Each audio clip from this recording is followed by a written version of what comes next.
Con muchísimo gusto le damos la bienvenida a este programa de la Universidad Panamericana en la Feria Internacional del Libro. Gracias, o esto es posible, a la gentil disposición del Sistema Jalisciense de Radio y Televisión, que nos proporciona este magnífico escenario para poder llevar a usted este programa con muchísimo gusto, con mucho cariño que producimos nada más en esta temporada para llevar a usted temas de interés. Hoy me permito presentar a usted al doctor Rodrigo Soto Morales. Él es académico de la Universidad Panamericana, quien incluso ha viajado desde la Ciudad de México para estar presente justamente en este momento para compartir con ustedes esta obra, esta gran obra, una de tantas. Luego platicaremos más, doctor. Bienvenido, muchísimas gracias. Muchas gracias, Este libro, muchas gracias, cuyo autor es el propio doctor Rodrigo Soto Morales, y habla de la configuración de lo justo en la teoría de John Rawls. Así es, Alina, es un trabajo de filosofía política que está pensado para explicar un autor norteamericano que estuvo muy de moda en los años 80, en los años 90, como un filósofo de la política que logró explicar cómo es el fenómeno de la convivencia en los Estados Unidos de América, no obstante su pluralidad, no obstante la diversidad, consecuencia de la inmigración histórica de ese gran país, y de alguna manera justifica la institucionalidad y la forma de ser del pueblo americano a través de su constitución, y trata de desarrollar una teoría de la justicia que explique cómo es posible una teoría de la justicia sin recurrir, vamos a decirlo así, a nociones fundamentales, radicales, no justificables por la razón, como podría ser un radicalismo religioso o un radicalismo cultural. Entonces yo creo que es interesante a todos aquellos interesados en la diversidad, en la convivencia plural, conocer a este autor. En principio, ¿por qué la idea de este libro, que al parecer pues, es muy especializado y complejo? Porque al yo ser abogado y después interesarme por la filosofía política, tuve la oportunidad, pues por que la vida nos las va presentando y a veces afortunadamente las pudimos aprovechar, decidimos viajar y pues nos tocó vivir en dos países distintos en Europa y luego por motivos de trabajo convivir mucho con los norteamericanos que hacen mucho negocio con nosotros, los mexicanos, en todo el mundo, cómo han estado después de la Segunda Guerra Mundial presentes en el orden mundial y cómo ese país tiene un mosaico tan diverso que ahora estamos viendo que está siendo puesto en entredicho, pues por todas las polémicas que con el presidente Trump se han desatado, el tema del himno nacional y los jugadores de la NFL negros, el tema del racismo radical. Y Rawls es contrario a eso. Rawls le propone al pueblo norteamericano, siendo él profesor de Harvard, siendo él un norteamericano, por cierto, pues muy loable, que si bien no era un hombre que creía en una religión, no practicaba una religión, aunque sí creía en Dios, al ser soldado en las Islas Filipinas, en el Pacífico, en la Segunda Guerra Mundial, se pregunta, ¿cómo es posible que una prédica de un sacerdote luterano diga que Dios guía las balas del pueblo norteamericano para matar a los japoneses, ¿no?, en el Pacífico? O al revés, después de que se revela todo lo que es los campos de exterminio de la Alemania nazi en Europa, dice, ¿cómo Dios puede permitir este mal? ¿Y cómo es posible que una Europa se entre en guerra cada rato? Pues por las diferentes culturas que hay en Europa, ¿no? Y entonces él se pone a estudiar el fenómeno de la diversidad y de la justicia. Y dice, ¿cómo podemos tener una sociedad justa no obstante la diversidad? Tengo que aclarar que no estoy de acuerdo con todos los postulados que Rawls propone en su obra, pero de alguna manera en el libro lo que hago es estudiarla, exponerla, y creo que es una completa traducción de su obra y un resumen de su obra en castellano que a veces es difícil encontrar. Rodrigo, ¿qué tiene de importancia o cuál fue ese imán que te atrajo para estudiar tan profundamente a Rawls? Pues primero mi inquietud por la justicia, ¿no? Rawls es un estudioso de la justicia y la estudia primero desde un ámbito matemático, lógico, económico, pero después rectifica y decide estudiarla desde el ámbito político, más social.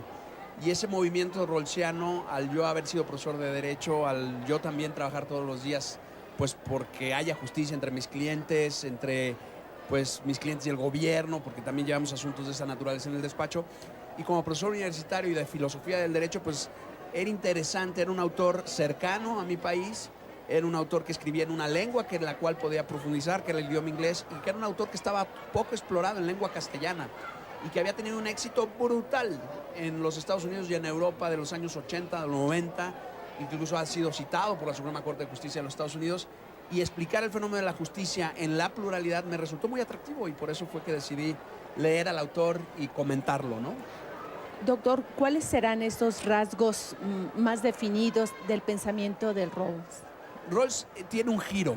Empieza siendo una apuesta por una teoría de la justicia muy desde el punto de vista de la economía, de la teoría de juegos, de que obedeciera reglas lógicas para sustraerse de lo que él llama doctrinas fundamentales, es decir, él considera que las filosofías de Aristóteles, de Tomás de Aquino, son fundamentalistas en el sentido de que parten de una moral que tiene como origen un Dios, las cuales yo comparto y las cuales yo defiendo. Sin embargo, Rawls logra entrar en diálogo con filósofos como Kant, como Hegel, y los pone en diálogo con Aristóteles, con Platón y Tomás de Aquino, y eso también me resultó muy, muy novedoso para hablar de la justicia. Y cuando hace este giro para estudiar la justicia desde el ámbito político, Rawls habla de un consenso entrecruzado, habla de unas capacidades morales del hombre para lo justo y para lo bueno, y entonces acaba de confirmarme desde mi perspectiva que no puede ni él mismo desembarazarse de esas doctrinas fundamentales que tanto trataba de evitar. Entonces hace como un loop filosófico donde de alguna manera, desde mi perspectiva, y eso es lo que comento en el libro, vuelve a caer donde él no quería caer y entonces refuerza, al menos en los que creemos en la filosofía aristotélico-tomista, de que es una filosofía y una forma de pensamiento válida. Y hacerlo a través de Rawls nos lleva a poder explicar esto a gente que no piensa como nosotros y que está diametralmente en otro punto filosófico al nuestro, ¿no? Dadas las características tan interesantes en esa dualidad y en esa dialéctica que planteaba el autor, ¿por qué se decidió estudiar a este y no a otros que también han abordado el tema con magisterio? Por su injerencia en los juristas. Al yo ser abogado, al ser un autor reciente, al ser un autor famoso y que había poco escrito en mi lengua castellana, creo que era un reto que valía la pena y creo que ahí podía hacer una aportación al foro jurídico desde el punto de vista de la justicia y la filosofía política, y por eso lo decidí. En este libro, bueno, de manera central hay un concepto muy debatible y muy exigible en nuestro México, que es el término justicia. ¿Qué se plantea? Pues Rawls habla de que la justicia es alcanzable primero desde el punto de vista Primero, ¿qué es la justicia? Bueno, la definición clásica romana de Ulpiano es esa constante y perpetua voluntad de dar a cada uno lo suyo, su derecho, pero vemos que no solo es eso, que una justicia, para que sea política, para que tenga lugar en una sociedad plural, donde las cabezas no piensan igual, tiene que haber lugares y momentos de encuentro, ese consenso entrecruzado del que habla el autor, en este caso nuestro personaje en el libro, que es Rawls. Y en el caso de México empieza a pasar, ¿no? Tenemos un México del norte, un México del centro, un México del sur, con una pluralidad. La cuestión indígena en México, que es una tarea que en mi opinión sigue pendiente. Entonces, una justicia, él dice, política. Ya no solo darle a cada quien lo suyo, sino con los matices y las extensiones o recortes que la pluralidad exige en cada región. Que eso es lo que le ha pasado a nuestra Constitución mexicana en los últimos 20 años si vemos su historial de reformas. Por eso yo creo que es un libro para todo jurista o para todo filósofo político que le puede resultar de mucha utilidad. Está editado por la Universidad Nacional Autónoma de México, la UNAM, y su Instituto de Investigaciones Jurídicas. Y está disponible pues también en línea, ¿no? en la biblioteca virtual del Instituto de Investigaciones Jurídicas. Y yo creo que es una obra, dependiendo de que la haya escrito yo, de que puede aportar mucho al debate jurídico.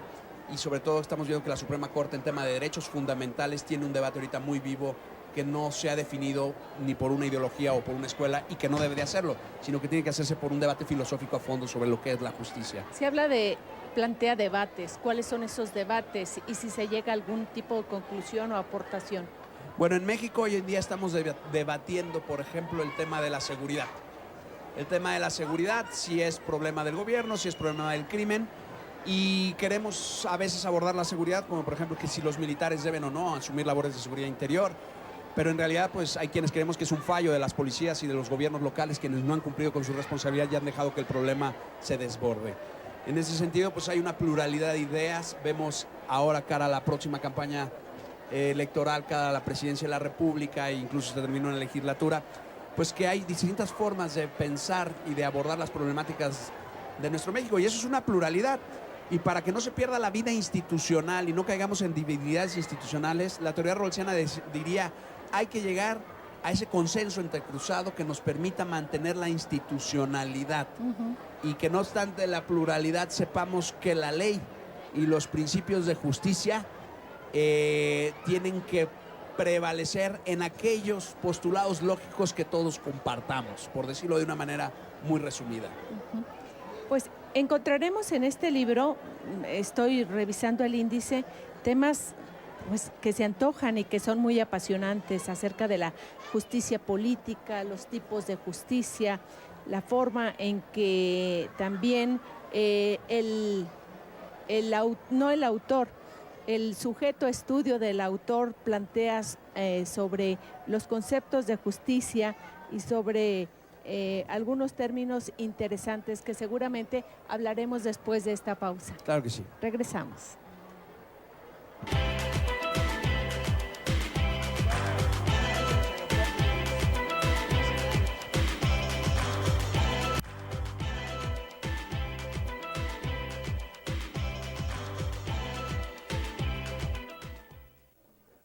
Hola amigos lectores, bienvenidos una vez más a esta cápsula de la UP en la FIL. Mi nombre es Juan Pablo Garay, soy estudiante de Comunicación Audiovisual en la UP Guadalajara. Y el día de hoy quiero que hablemos de libros. Como ya saben, a mí me encantan los datos curiosos, me encanta estar investigando tal vez preguntas bobas, pero al final de cuentas son preguntas que al investigarlas y que querer conocer un poco más de ellas, aprendes muchísimo. Por eso el día de hoy quiero platicar datos curiosos acerca de los libros. Uno de los datos curiosos que encontré es que la palabra libro viene de la palabra romana liber, y es así como los romanos le llamaban a la parte que está dentro de los árboles y es con la que se hace el papel. Otro de los datos curiosos que me pareció muy interesante es que los primeros libros no tenían título, simplemente se les llamaba por el nombre o las primeras palabras que se encontraban en el texto. Otra de las cosas que también me dio muchísima risa es que el libro más robado en toda la historia es el libro de los Record Guinness y se ha robado de muchas librerías de Estados Unidos. Qué curioso, ¿no? Otro de los datos que encontré por aquí es que existe un libro que tiene más de 50,000 palabras, se llama Gatsby, y es un libro que en todas las palabras no tiene ni siquiera una letra E. Es curioso cómo pudo haber escrito toda esta historia evitando todo el tiempo la letra E. Otro dato curioso que es mi favorito en lo personal es que en Egipto a las bibliotecas las llamaban el tesoro de los remedios del alma. ¿Por qué? Porque curaban la enfermedad más grande de todas, que es la ignorancia. El último dato curioso que tenemos por aquí es que el autor que más libros tiene, que más ha publicado, se llama Ryoki Inoue. Es un escritor brasileño de ascendencia japonesa y este autor ha publicado más de 1086 libros y tiene actualmente 69 años. Como saben, los datos curiosos son un poco chistosos, pero también nos dejan una gran enseñanza. Por mi parte es todo, es momento de seguir disfrutando y descubriendo lo que hay aquí en la FIL, y esto es la UP en la FIL. Mi nombre es Juan Pablo Garay, nos vemos mañana. Muchísimas gracias a Juan Pablo López Garay, este alumno muy inquieto que se ha dedicado a investigar algo referente a los libros, a la Feria Internacional, este grandioso recinto donde se presentan más de 700 autores, donde hay actividades artísticas, donde hay actividades culturales, en fin, es la feria más importante del mundo intelectual y del mundo cultural pues prácticamente en el mundo. Así que no pierda usted la oportunidad, si tiene usted algún tiempo, de venir y de admirar, apreciar todo lo que aquí se respira, lo que se vive. Es verdaderamente recomendable la Feria Internacional del Libro. Hoy platicamos con el doctor Rodrigo Soto Morales, autor de este libro, La configuración de lo justo según la teoría de John Rawls. Y me llama la atención un capítulo, a mí en lo personal, que habla acerca de la justicia política. Doctor, ¿a qué se refiere cuando hablamos de esto, justicia política? Inmediatamente se me antoja preguntar, ¿en México existe una justicia política? En México estamos labrando o forjando una justicia política. El autor John Rawls, cuando habla de justicia política, la habla para distinguirla de una justicia lógica matemática que en su primera etapa, con su primer libro, Una teoría de la justicia, intentó desarrollar. Después en su ensayo Justicia como equidad, que después completa y de alguna manera va dándole forma y unidad a su obra Liberalismo político, que sale en los 90s, ya explica que no es posible solo un enfoque lógico-matemático de la justicia, como si fuera una ciencia aritmética cerrada, sino que hay muchos factores y que el hombre en su convivencia, tanto como sujeto como colectividad, pues tiene una serie de posibilidades por su libertad de decidir en un sentido u otro que no hace posible medirla o proyectarla desde un punto de vista lógico, matemático o solamente económico, ¿no? Satisfaciendo sus bienestares, pues ya el hombre se vuelve apacible y de paz. No, se demuestra que no va por ahí. Es lo que hacen mucho los estadistas, vamos. Es correcto. Entonces, Rawls lo que intenta es proponer una justicia o un método de encontrar una justicia en una sociedad pluralista, pero que parta precisamente de las pluralidades o diferencias como una riqueza, donde en el diálogo político, por eso le llama justicia política, encontramos ese consenso entrecruzado o esos puntos comunes para construir institucionalidad en el Estado o en la comunidad. Y eso es lo que hace de Rawls un autor muy interesante, porque ese derrotero o esa narrativa intelectual para ir justificando esa posibilidad con ejemplos, acudiendo a autores y con razonamientos lógicos, son bastante bien logrados, son bastante robustos desde el punto de vista intelectual. Por eso se vuelve un autor interesante para todos, para juristas, para politólogos, para economistas incluso, y que entre en diálogo no solo con los autores antiguos, como ya mencionamos en el anterior bloque, sino con los autores contemporáneos a su tiempo. Rawls es muy honesto intelectualmente y reta a sus compañeros de la Universidad de Harvard a que lo critiquen. Sin embargo, a eso iba. Sin embargo, bueno, pues cualquier hombre o personaje sujeto al escrutinio, incluso pues ya vemos a plantearlo en una obra, en un texto, pues siempre surgen o salen detractores en cuanto a su manera de pensar, su forma de actuar, etcétera. ¿Qué dicen los detractores de Rawls? Mira, entra en diálogo con gente de la talla de Robert Nozick, Brian Barry, Michael Sandel, que es uno de sus sucesores actualmente en la materia de justicia en Harvard, Michael Sandel, Michael Walzer, Amartya Sen, Premio Nobel de Economía, Robert P. George, actual profesor de la Universidad de Princeton, Jürgen Habermas, un gran filósofo alemán todavía, Bernard Williams y Alasdair MacIntyre, que son entre ingleses, alemanes, norteamericanos, los filósofos, de pensamiento liberal más importantes de su época, y entran en diálogo directo con Rawls. Todos le reconocen a Rawls su altura intelectual, pero las críticas van sobre todo sobre ese fallido intento de explicar la justicia desde categorías lógicas, matemáticas, económicas, a través de la teoría de juegos. Y por eso lo obligan, y Rawls es honesto, reconoce las críticas y hace ese giro a la justicia política. Y es ahí cuando le empiezan a conceder que su madurez intelectual logra dar cuenta de por qué es posible una institucionalidad en un país donde hay un mosaico de razas e ideologías tan diverso como son los Estados Unidos de Norteamérica. Y tras esta retórica, digamos, este discurso, mejor dicho, logra plantearse algún tipo de escuela, de corriente. Pues yo diría que Rawls sobre todo es un filósofo liberal que es una de las apuestas audaces del libro, donde yo digo que Rawls encuentra más raíces en Hegel, siendo un liberal, que en cualquier otro filósofo. Y si tú recuerdas, Hegel, pues es un filósofo alemán que inspira filosofías como las de Marx o fenómenos políticos como el nazismo. Pero pues es un filósofo que en la teoría del Estado actual y en la ciencia jurídica actual tiene una vamos a decir, influencia indiscutible, ¿no? Entender a Hegel y las instituciones del Estado sin Hegel hoy en día es complicado. Entonces Rawls abreva de Hegel, explica las cosas un poco como Hegel, es decir, tengo estos Estados Unidos, tengo esta sociedad plural, me voy hacia atrás y de forma de una dialéctica histórica va explicando ese pluralismo. Pero a lo mejor mucho esfuerzo, mucho estudio, mucha intelectualidad, ¿qué tanto esto contribuye a elevar el nivel de nuestra política? ¿Qué tanto, quiero decir, a nuestros políticos puede interesar un estudio tan profundo, tan filosófico en relación a la filosofía política? Yo creo que puede interesar en la medida que entiendan que es un filósofo que les va a ayudar a hacer mejor su chamba. Es decir, para poder hacer bien el trabajo hay que capacitarse, señores políticos, señores legisladores, señores funcionarios públicos.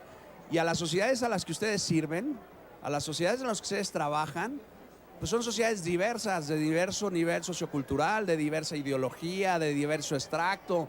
Entonces, para poder convivir y hacer programas políticos y políticas públicas eficaces, y eficientes, es bueno tomar unas pautas de un señor que le ha dedicado su vida a pensar el tema a muy alto nivel intelectual y que este libro las traduce o trata de explicarlas de modo sencilla para que las tomen en cuenta en el diseño de sus planes de trabajo y de sus políticas públicas. ¿Encontrarán algún descubrimiento interesante? Sin duda ¿Algunas alguna, pautas? sin duda, porque el libro está enfocado para que lo entiendan no solo los juristas, sino los filósofos y todo aquel interesado por las humanidades aplicadas, no las meramente teóricas. Si, como te mencioné en el anterior bloque, Rawls ha sido citado por la Suprema Corte de Justicia en los Estados Unidos en la resolución de controversias, quiere decir que abordar el discurso rawlsiano desde un enfoque práctico resulta pertinente, ¿no? Y también qué tanto resulta adaptable para la situación sociopolítica que se vive en México, un pensamiento de esta talla. Es un pensamiento totalmente vigente. Actualmente Rawls sigue siendo uno de los filósofos liberales americanos que más han influido, no solo en Estados Unidos, digo en Europa Occidental y en Latinoamérica. Es un filósofo que es capaz de haber entrado en diálogo con los clásicos antiguos, con los contemporáneos de su época y con los alemanes idealistas. Eso te habla de que su pensamiento y su discurso tiene una plasticidad que no encontramos en cualquier filósofo. Ahora me voy a la pregunta directa al autor. ¿Por qué escribir un libro? ¿Por qué mandar una obra tan estudiada, tan consensada, tan dirigida a los ámbitos políticos? Hay cosas en la vida, digo yo, que no se entienden hasta que no se viven. Actualmente soy profesor y consultor en materia de Derecho Aeronáutico y Derecho a la Seguridad Nacional, tú lo sabes. Y cuando me preguntan, ¿y por qué te metiste? Ya ahora estoy escribiendo libros sobre esos temas, ¿no? No sé cuándo saldrán, espero el trabajo me permita que salgan pronto. Pero yo creo que a todos nos ha pasado que hemos agarrado un libro de algún autor en concreto y nos interpela con una fuerza que entramos en diálogo con él. Y eso es lo que pasa aquí en la FIL, que un encuentro con cada libro de cada un visitante es una interpelación al diálogo. Y eso me pasó con John Rawls. Cuando leí Liberalismo Político y yo veía la transformación que estaba sufriendo México, y yo estaba en el extranjero, con la alternancia política que vivía nuestro país en esos momentos, dije, aquí hay una manera de explicar lo que pasa en México y hay una manera de entendernos los mexicanos, no obstante si somos del norte, del centro o del sur del país. Pues esperemos que de veras, tras la lectura del libro, logre el doctor Rodrigo Soto Morales contagiar esa pasión por el estudio del pensamiento en términos de lo justo de este gran si me permites la analogía, es un licor fuerte que hay que tomarse en vasos pequeños, pero todos los días. Pero aquí está la invitación. Muchísimas gracias, doctor Muchísimas Rodrigo gracias, Soto Alina. Un gusto Morales. estar aquí contigo. Por supuesto, y usted le pedimos que continúe acompañándonos en la siguiente parte del programa. Continuamos con otro académico de la Universidad Panamericana hablando de otro también extraordinario texto. Regresamos.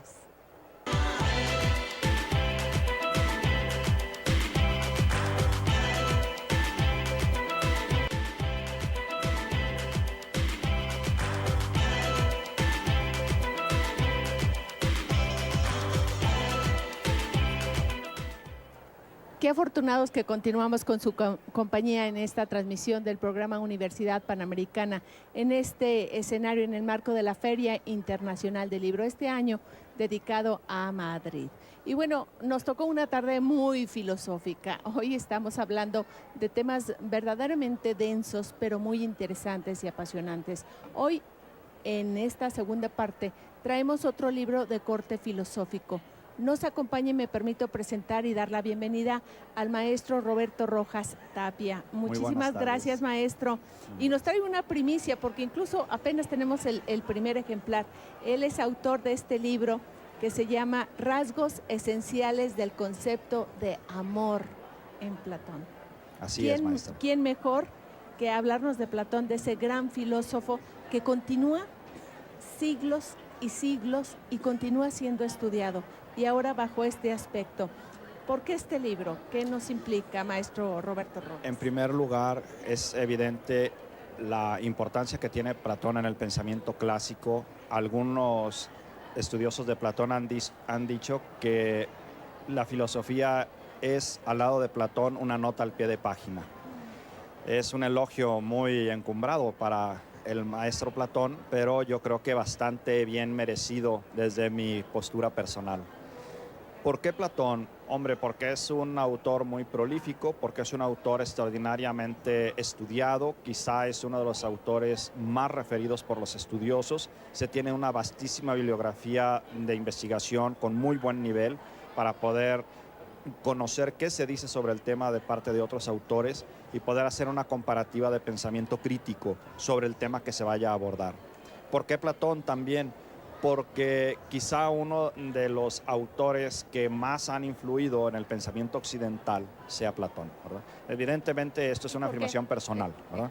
Eso para mí es un aprendizaje porque es el que más influye en Occidente. Bueno, para nosotros el pensamiento griego, es decir, la cultura clásica griega, es uno de los ingredientes o de los inputs, vamos a decir, más notables que tenemos en nuestra forma de ser occidental, ¿no? Se distingue muchísimo de la forma de ser oriental porque nosotros tenemos un razonamiento que es mucho más deductivo, es menos intuitivo. Los griegos nos enseñaron a ser más deductivos a nosotros y Platón, digamos que es el padre de la metodología que permite inaugurar la deducción. Justo por esto, maestro Rojas, ¿por qué si se ha estudiado tanto, si se ha escudriñado a Platón, bueno, siglos y siglos, autores de diferentes mentalidades, latitudes, épocas, ¿por qué volver a estudiar a Platón? Yo creo que porque constantemente los hombres estamos buscando una respuesta al tema inacabable que es el amor humano. Hay un tema de fondo.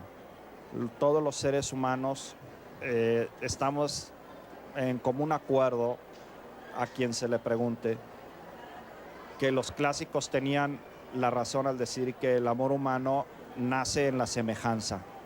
Pero la gran interrogante que quedó en el amor humano y que tratamos de contestar en este libro es: el amor humano se forja en la administración de las diferencias. Entonces, ¿cómo lograr que el amor humano se forje en el transcurso del tiempo? ¿Qué dicen estos señores que se debe de hacer? ¿Qué características tiene el amor desde que nace? ¿Cómo va evolucionando en el transcurso del tiempo? ¿Son iguales las características de un amor joven que de un amor maduro? ¿Por qué es, digamos, tan difícil conservar el amor en el transcurso del tiempo? Entonces, lo que estamos tratando de hacer en esta obra es presentar a nuestro público una propuesta que les permita encontrar respuestas para esas cuestiones cruciales sobre las relaciones afectivas en nuestro día a día. Los griegos nos sorprenden cada vez más. Creo que es inagotable su pensamiento y pues podemos aquí mencionar, por ejemplo, al gran autor Guthrie, que hizo una crítica extraordinaria sobre la obra de Platón, pero pues no olvidemos que el tema central de la educación en los griegos lo trató Jagger cuando habló sobre la paideia, que escribió esta obra majestuosa, y es que ahí plantea el sistema educativo griego cómo puede beneficiar a la perfección de los hombres, cómo puede ayudar a que el hombre sea más pleno. Platón tuvo mucho que ver en esta configuración del sistema educativo griego para poder proponer una forma de sociedad más amable y que llegara más a los fines que pretendía él imponer o proponer a la sociedad para que fuera una sociedad más humana, que brindara más plenitud a los seres humanos. Y ahí el ingrediente central es el amor. Esto quiere decir que el libro pretende enseñar acerca del amor, cómo entenderlo, cómo vivirlo, cómo expresarlo. Yo creo que pretende, es una propuesta de una reflexión, pretende cómo desde una óptica, vamos a decirlo, filosófica práctica, una reflexión sobre las aportaciones que me dan los grandes autores clásicos, como es Platón, sobre el tema del amor humano. Ahora, permíteme comentarte, Alina, que cuando empecé a trabajar este libro y este autor, pues para nosotros era muy importante el saber si había alguna aportación, ¿no? Yo creo que hay 3 o 4 ideas que las señalé ahorita en el libro. Creo que son cosas muy cercanas a nosotros y que nos podemos dar cuenta de la enorme proximidad que tienen con la realidad, pero además de la profundidad con las que ellos trataban los temas, ¿no?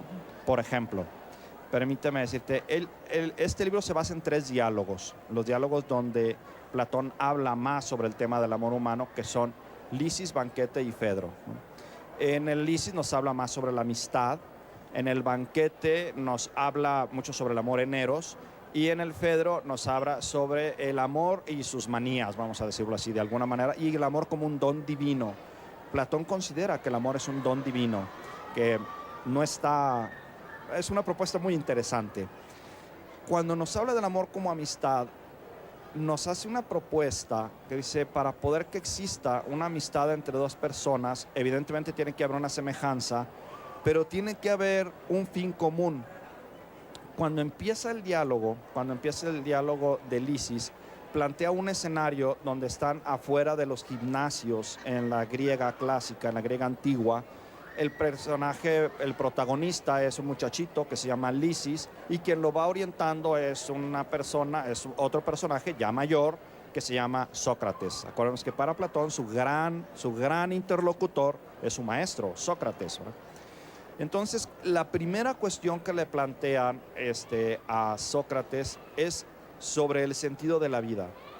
O sea, lo primero que resuelve el amor humano es el sentido de la vida. Entonces, ¿nos detendremos a platicar sobre eso o no? Dice, ¿vale la pena o no vale la pena? Si vale la pena es porque contribuye a la vida, y si no contribuye a darle un sentido a la vida, sigamos adelante, que no tiene caso detenernos en eso. Uno da lo otro, si no hay sentido no hay amor, o a la inversa, si no hay amor no hay sentido. Lo que pasa es que el planteamiento de Platón es solamente en la entrega que se da a través del amor se encuentra el sentido de la realidad. Es decir, ¿dónde encuentro el sentido de mi vida? Platón dice, lo encuentras cuando te entregas a través del amor hacia quienes amas. Y hay distintas etapas, fases, características, situaciones difíciles, problemas, pero que todo eso es parte de ese proceso de realización de la persona humana. Pues qué interesante, porque además quiero decirles honestamente, yo tuve una clase de ética con el maestro Rojas, que entre paréntesis debo decirle un perfil muy interesante porque él es financiero. Soy financiero, sí es. Con gran formación en aspectos antropológicos y filosóficos, por lo tanto, es un perfil muy interesante, y los productos, ahora literarios, son una gozada, al igual que la clase. En verdad, yo empecé a entender filosofía y ética tras una clase con el maestro Roberto Rojas. Por eso le conviene continuar con nosotros para seguir aprendiendo y fascinándonos de este mundo tan apasionante como es la filosofía. Hoy con este libro que nos viene a presentar. Regresamos.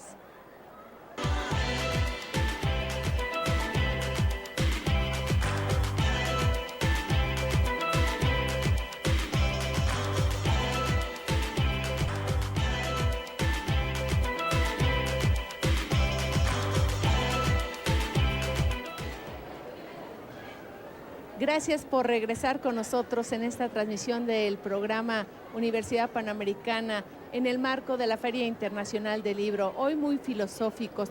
No sé a usted como a mí, pero a mí ya se me antojó mucho leer el libro. Autor, el maestro Roberto Rojas Tapia. Los rasgos esenciales del concepto amor según Platón. Pero la pregunta obligada, ¿qué es el amor? ¿Existe el amor? ¿Cómo? Bueno, para Platón, él lo define precisamente en el Fedro, da una definición magistral. Me voy a permitir leerla para no ser injusto con el autor. Y Platón dice, por boca de Sócrates, dice, el amor es el apetito que sin control de lo racional domina ese estado de ánimo que tiende hacia lo recto y es impulsado ciegamente hacia el goce de la belleza y poderosamente fortalecido por otros apetitos con él emparentados. Es arrastrado hacia el esplendor de los cuerpos y llega a conseguir la victoria en este empeño, tomando el nombre de esa fuerza que le impulsa. A esto le llamo amor. Una bellísima definición de amor de Platón, completísima además. Nosotros sabemos, todos los clásicos, incluso los modernos, han coincidido que el amor tiene una relación directa con el bien. Es decir, nosotros solo... Si yo quiero, quiero algo bueno. Así es. Yo quiero el bien, ¿verdad? Incluso las personas que desafortunadamente llegamos a tener algún momento difícil y buscamos algo que nos compense esa situación, pues queremos ese algo, aunque nos traiga una consecuencia mala, lo queremos por el bien que nos proporciona. Siempre lo que queremos es algo bueno. En esta sociedad tan convulsionada hay, no sé, diversas concepciones de amor, hay equivocaciones, hay confusión en torno a esto del amor. Yo creo que se ha hablado del amor muchísimo, evidentemente, y desde el autor del que se hable o desde la postura que se hable, a veces tiene mucho que ver, por un lado, la formación intelectual y por otro lado, la experiencia que uno tiene. Si nosotros tratamos de ver desde el punto de vista académico, el amor humano es una tendencia racional hacia el bien.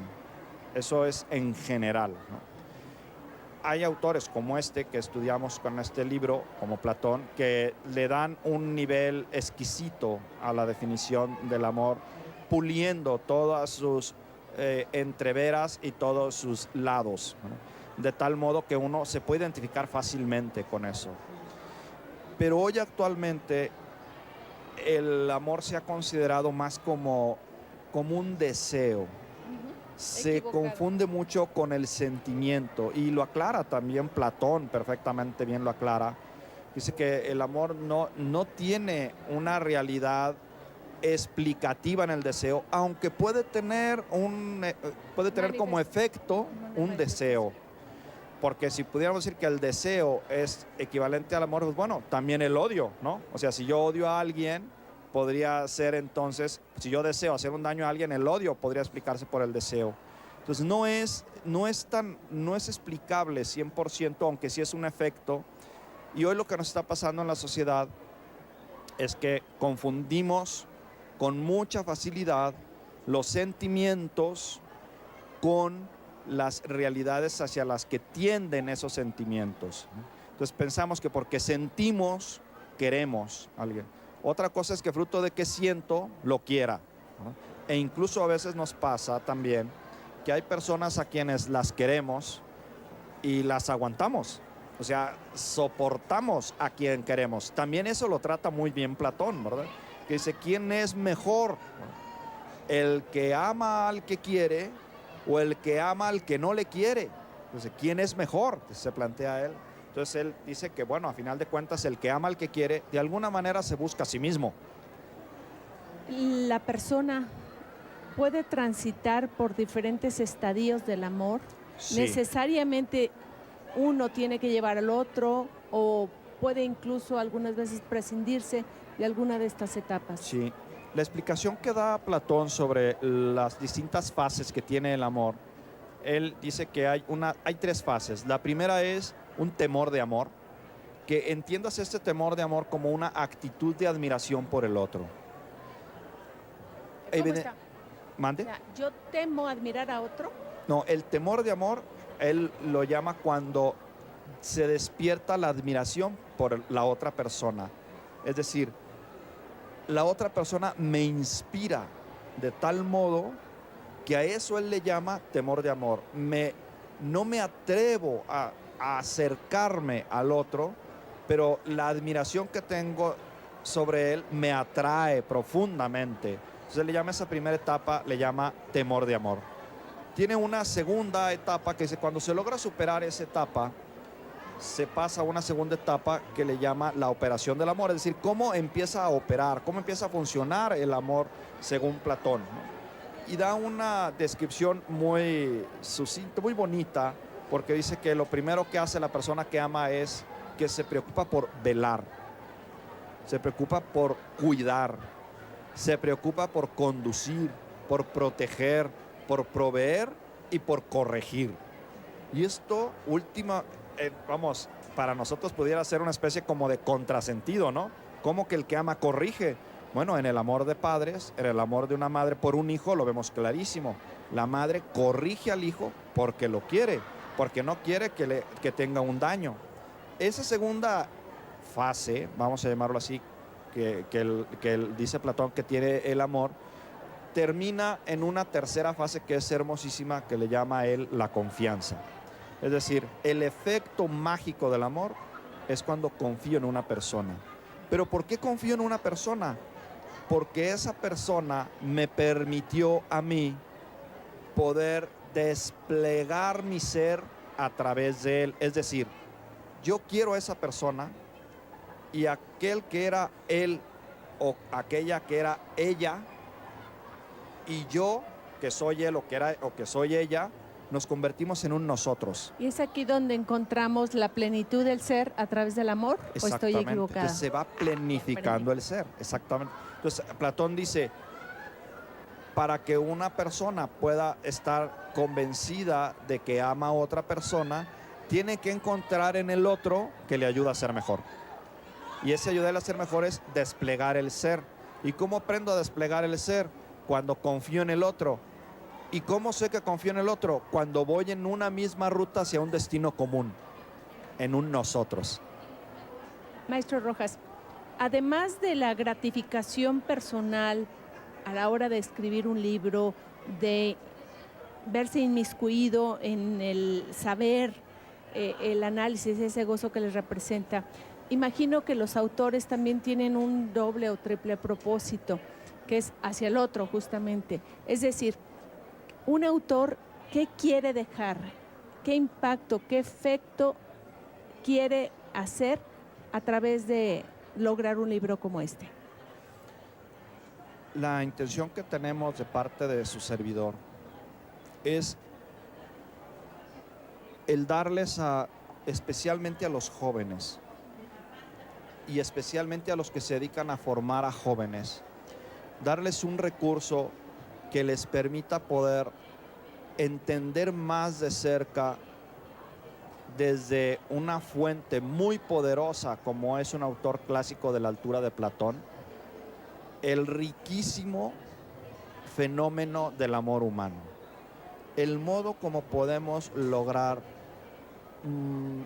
llegar a tener un mejor país es a través de la educación, y el vehículo más eficaz para poder transformar a través de la educación es que verdaderamente aprendamos a querer a nuestros alumnos, que vivamos un verdadero amor de filía, como nos lo plantea Platón ahí, que quiera a mis alumnos para que pueda ayudarles a mis alumnos a que se transformen como los seres que están llamados a ser.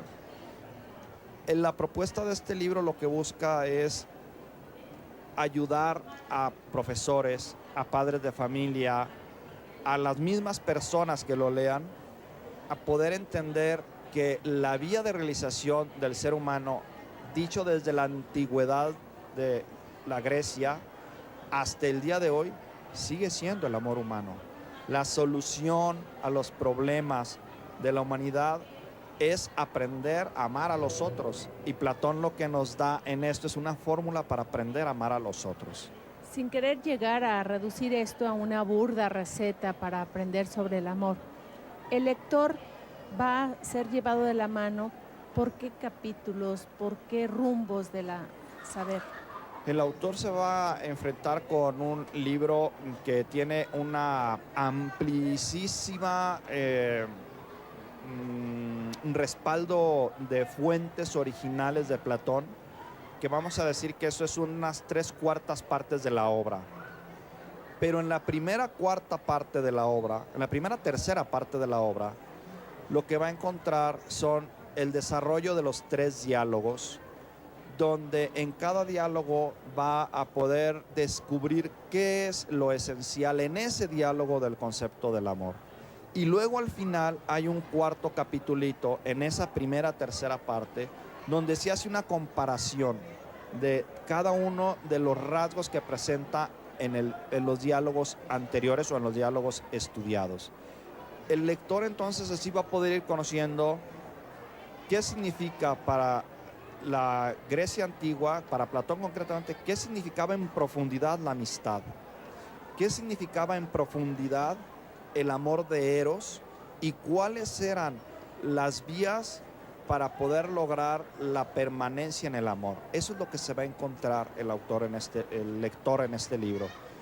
Evidentemente, desde una óptica de la Grecia antigua, de un autor clásico, profundísimo, riquísimo, casi inagotable, bueno, yo diría inagotable, pero que es sumamente práctica la propuesta, sumamente práctica. Pues ya para concluir el programa, Roberto Rojas, ¿dónde se puede encontrar este libro? Es un libro, digo, está calientito. Está calientito. Calientito, recién editado por la Universidad Panamericana, desarrollado por un gran maestro, por un eminente académico e investigador. Este libro va a estar a disponibilidad de la gente. ¿Dónde se puede encontrar? Si va a haber a partir de esto, no sé, alguna serie de eventos que puedan, aquella gente interesada en descubrir más acerca del amor según Platón, donde sí. En primer lugar, pues todos los que sean profesores lo pueden solicitar a su servidor con una entrega gratuita por parte de su servidor en el texto electrónico. Pueden escribir a su servidor a rrojas@up.edu.mx. Con todo gusto les contestaré y les enviaré la liga en la que podrían descargar el material. Lo único que necesitaría es que me hicieran el favor de identificarse como profesores. Segundo, estará a disposición del público de modo electrónico, una manera mucho más amable y muy económica e inmediata para que puedan adquirirlo. También pues se publicará en breve porque ni siquiera tenemos todavía la liga de donde se va a poder bajar. Y quien lo quiera en físico también me lo puede pedir por correo porque apenas vamos a empezar a enviarlo a las librerías. Pues aquí está la invitación muy cordial, de mucho corazón, por parte del maestro Roberto Rojas, quien también debo decir es el secretario general del campus en la Universidad Panamericana, pero además un extraordinario profesor en estas áreas, en letras, en filosofía, en ética, y lo que nos garantiza seguramente que este libro que hoy presenta es un gran contenido que amerita que usted haga el esfuerzo. Muchísimas gracias, profesor Roberto Rojas Tapia, por aceptar la invitación. Muchísimas gracias al Sistema Jalisciense de Radio y Televisión, al equipo de producción por hacer posible una emisión más de este programa Universidad Panamericana en la Feria Internacional del Libro. Su servidora Lina García Barba le espera mañana que nos sintonice en esta misma frecuencia para llevar otro programa más, ya el último de la Feria Internacional del Libro y la Universidad Panamericana. Hasta pronto. Muchísimas gracias por su atención.